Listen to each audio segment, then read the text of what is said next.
এখানে আমরা অনেকগুলি পাকা টমেটো দেখতে পাচ্ছি। এই পাকা এর ইংরেজি হচ্ছে রাইপ, এটি একটি অ্যাডজেক্টিভ। এবার যদি বলি এই টমেটোগুলি পাকা, আমরা ইংরেজিতে বলবো দিস টমেটোস আর রাইপ, অথবা বলতে পারি দিস আর রাইপ টমেটোস। এবার যদি বলতে চাই এই টমেটোগুলি পেকে গিয়েছে, এই পেকে যাওয়ার ইংরেজি হচ্ছে রাইপেন, অর্থাৎ কোনো কিছু পেকে যাওয়া এর ইংরেজি হচ্ছে রাইপেন, এটি একটি ভার্ব। এবার যদি বলি এই টমেটোগুলি পেকে গিয়েছে, আমরা ইংরেজিতে বলবো দিস টমেটোস হ্যাভ রাইপেন্ড।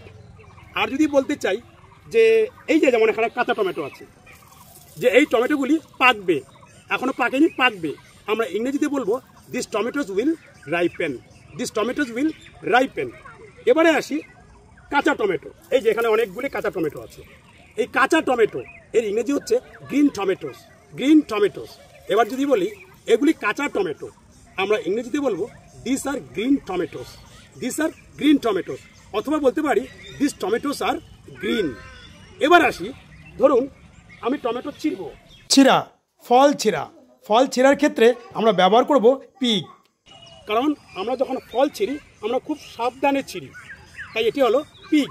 ঠিক তেমনি আম যদি ছিঁড়ি সেটাও হবে পিক।